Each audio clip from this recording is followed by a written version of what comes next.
Bismillahirrahmanirrahim. Assalamualaikum warahmatullahi wabarakatuh. Alhamdulillah. Alhamdulillahirabbil alamin. Shalatu wassalamu ala asyrofil anbiya'i wal mursalin wa ala alihi wa sahbihi ajmain. Raditu billahi rabban wa bil islami dinan wa bi Muhammadin nabiyyan wa rasulan. Rabbi zidni ilma wa rasulni fahma.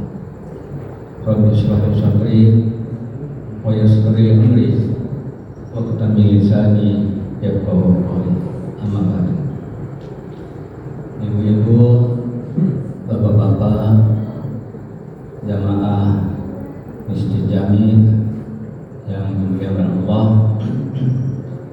mari bersama-sama kita tidak henti-hentinya untuk memanjatkan puji rasa syukur kehadirat Allah Subhanahu wa taala atas segala limpahan karunia kenikmatan yang oleh Allah berikan kita semuanya.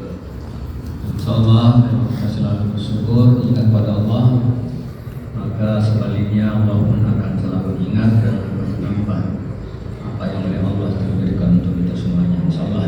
Amin ya rabbal alamin.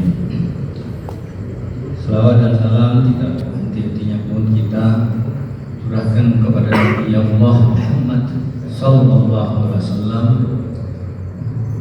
atas segala jerih payahnya untuk mengantarkan agama Islam ini menjadi agama yang terbesar khususnya di Indonesia, dan kita bersyukur dengan jasa-jasa Nabi kita Muhammad sallallahu alaihi wasallam itulah kemudian kita bisa duduk bareng-bareng di masjid yang kita cintai ini. Mudah-mudahan kita akan mendapatkan syafaatnya, pertolongannya ketika kita nanti akan berhadapan dengan Allah Subhanahu wa taala. Amin. Suatu ketika Nabi sedang memimpin jamaah salat subuh, kemudian Nabi selesai mengucapkan Assalamualaikum warahmatullahi. Kemudian dia nengok ke salah satu tempat, kok ada jamaahnya yang biasanya selalu hadir bersama dengan Nabi. Kemudian Nabi tidak langsung menanyakan, tapi menunggu dulu apakah nanti siang tempatnya itu yang biasa digunakan masih tetap kosong. Tiba saat sholat zuhur, Nabi pun mencoba memperhatikannya. Kok jamaah ini pun juga belum hadir. Nabi mulai penasaran, kenapa kok biasanya hadir, kok ini lagi-lagi nggak hadir. Tapi Nabi kemudian masih nahan, tunggu sampai asar. Asar tiba, lagi-lagi jamaahnya itu kan hadir. Akhirnya kemudian Nabi nanya kepada jamaah yang lain, si fulan ini kok sudah 3 kali sholat belum juga hadir. Siapa yang tahu ada apa gerangan si fulan ini kok tidak hadir-hadir? Nggak ada yang tahu. Terus Nabi nanya, kalau begitu ada yang tahu di mana rumah beliau? Alhamdulillah ada yang angkat tangan. Saya tahu ya Nabi rumahnya. Tapi rumahnya dia cukup jauh dari sini, menggunakan berjam-jam kalau kita jalan kaki. Udah nggak apa-apa. Coba kita tengok dia. Ada apa gerangan beliau ini? Akhirnya Nabi bersama dengan jamaah mendatangi rumah yang tersebut. Perjalanan berjam-jam lamanya. Sampailah Nabi ke rumah yang tersebut. Ketok tentunya sambil Nabi mengucapkan Assalamualaikum warahmatullahi wabarakatuh. Dari dalam ada suara seorang ibu, Waalaikumsalam warahmatullahi wabarakatuh. Kemudian ibu nanya, siapa gerangan yang ada di luar? Nabi pun menjawab, saya Nabi Muhammad sallallahu alaihi wasallam. Ini kok Nabi datang? Ya Allah. Dengan hati-hati buka pintu. Sambil muka yang begitu satu sekali. Setelah Nabi dipersilakan masuk, kemudian Nabi nanya, ibu, suaminya ibu kemana? Kok sudah 3 kali jamaah tidak hadir? Biasanya suami ibu datang bersama kita untuk berjamaah. Tapi apa yang kemudian ditunjukkan Jasi? Langsung untuk sambil meneteskan air. Maaf ya Nabi, suami saya sudah meninggal kemarin. Meninggal?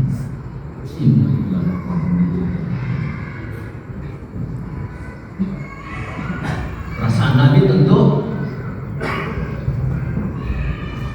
ya kita bisa tambahkan jamaahnya meninggal. Udah kalau begitu kita sholat. Langsung Nabi sholat. Setelah selesai sholat gaib, Nabi cuma memesan mudah-mudahan suami ibu husnul khatimah. Tapi apa yang kemudian dikatakan oleh ibu, insya Allah amin ya Allah. Tapi ada yang saya tidak heran, tidak bisa menjawabnya, apa yang kemudian terjadi pada suami saya. Suami saya ketika sakratul maut, dia teriak-teriak. Saya tidak ngerti apa yang dimaksud. Mungkin Kanjeng Nabi bisa memberikan penjelasan. 3 kali dia teriak, ya Allah, kenapa tidak lebih jauh? Saya tidak ngerti apa maksud. Ya Allah, kenapa tidak lebih yang baru? Yang ketiga, ya Allah, kenapa tidak semuanya? 3 teriakan itu bisa kita ngerti maksudnya apa. Mungkin Kanjeng Nabi bisa menjelaskan makna teriakan-teriakan itu. Akhirnya kemudian Nabi memberi penjelasan. Oh begini bu, ya. Suami ibu pernah mendatangi suatu tempat ibadah. Ternyata ada ibadah yang dekat, ada ibadah yang tempat ibadah yang jauh. Tapi kemudian suami itu memilih tempat ibadah yang lebih dekat. Kalau kita misalnya di Karanggaden ini, saya paling dekat, kurang sedikit udah nyampe. Wadah itu tangannya, wadah paling dekat. Ada lagi yang lebih dekat.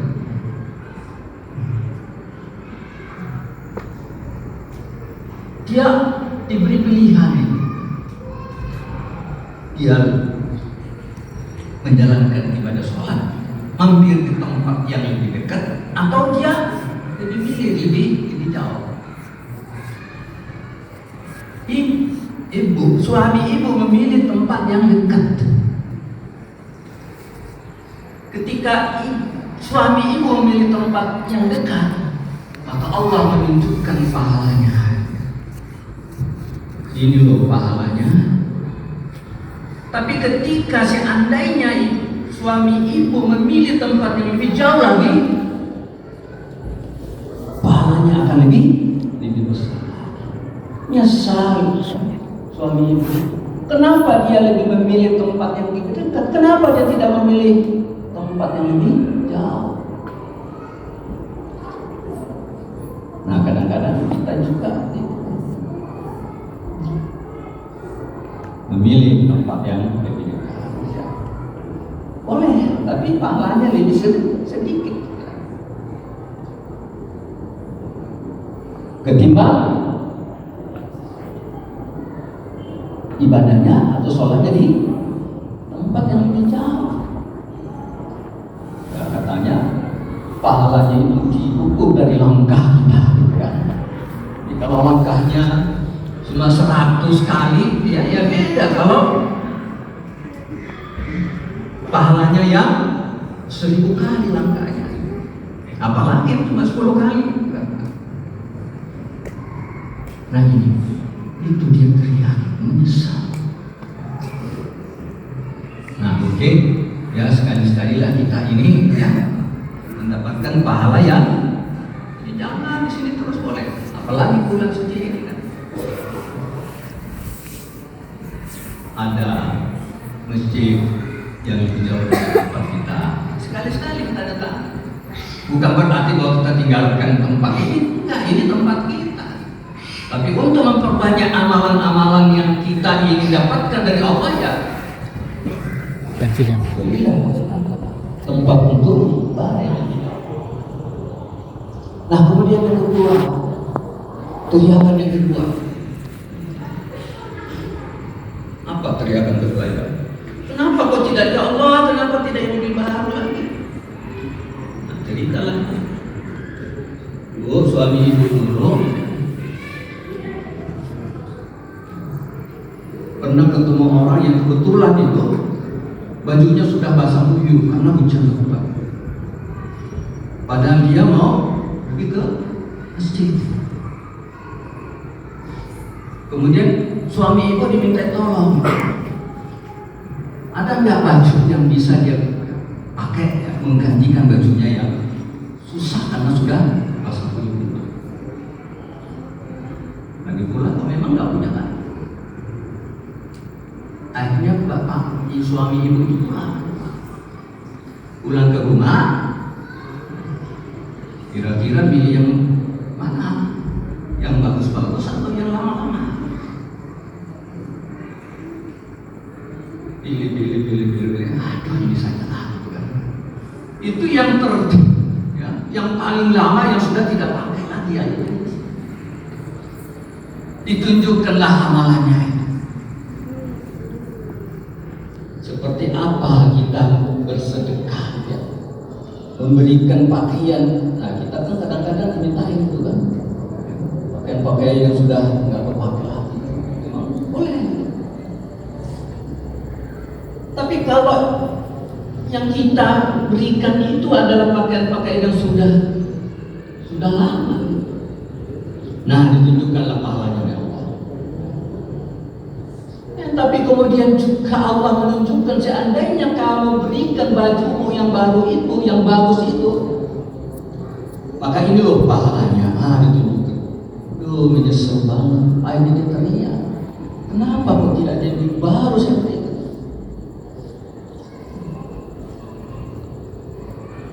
Nah kebetulan kalau ini dengan ibu-ibu, kalau ada orang yang datang itu, nah janganlah baju suami yang kemudian yang bagus-bagus itu boleh, tapi seizin suami. Karena ada satu peristiwa yang istrinya mendengar ceramah suaminya ini, diambillah baju yang bagus, diserahkan kepada orang lain, supaya apa? Besok kalau suami saya meninggal tidak teriak lagi. Boleh, tapi harus izin suaminya. Nah kemudian terakhir, ada seseorang seseorang yang sedang ya mungkin puasa lah ya, dapat bungkusan nasi dibawa pulang. Tahu-tahu kemudian ada orang datang meminta, Pak, saya sudah 2 hari tidak makan, Pak. Saya lihat Bapak membawa bungkusan makanan. Apakah saya boleh dibagikan bungkusan makanan itu? Bapak ini mikir, waduh, saya ini juga puasa nih. Tapi demi untuk toleransinya, udahlah kalau gitu nih, saya kasih separuh aja ya.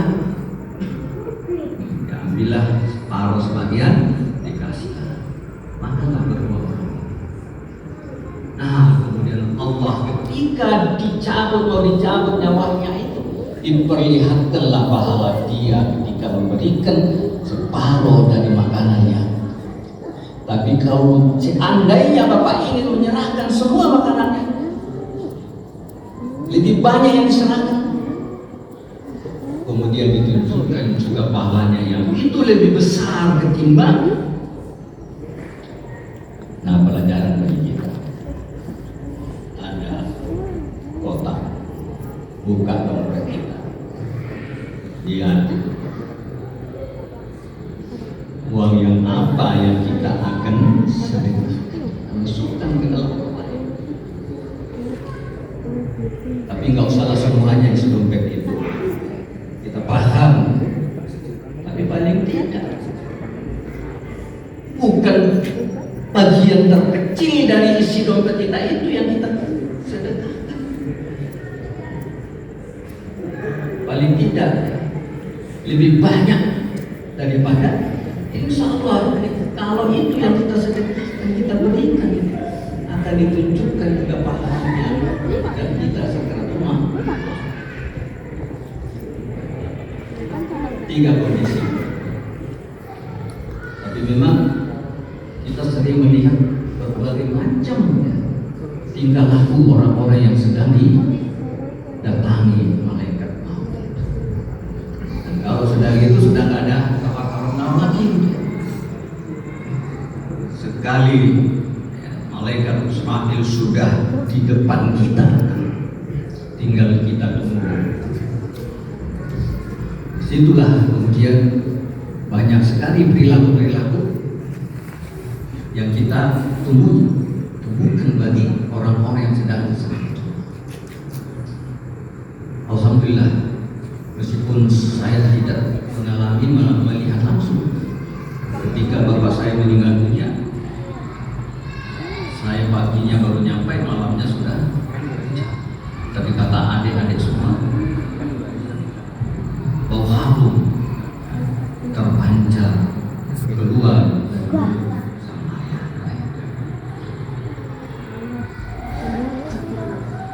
Apakah kita akan bisa seperti itu? Atau justru sebaliknya, ada perilaku-perilaku yang membuat kita aneh dipandang mata? Nah, tentu tergantung pada amal-amal yang kita lakukan semasa hidup. Mudah-mudahan bulan suci Ramadan ini kita tutup dengan 5 hari terakhir ini dengan perbanyak amal-amal ibadah yang insya Allah akan melengkapi ibadah kita untuk menjadi orang yang muttaqi. Insya Allah, amin ya rabbal alamin. Semoga Allah memberikan kesempatan untuk kita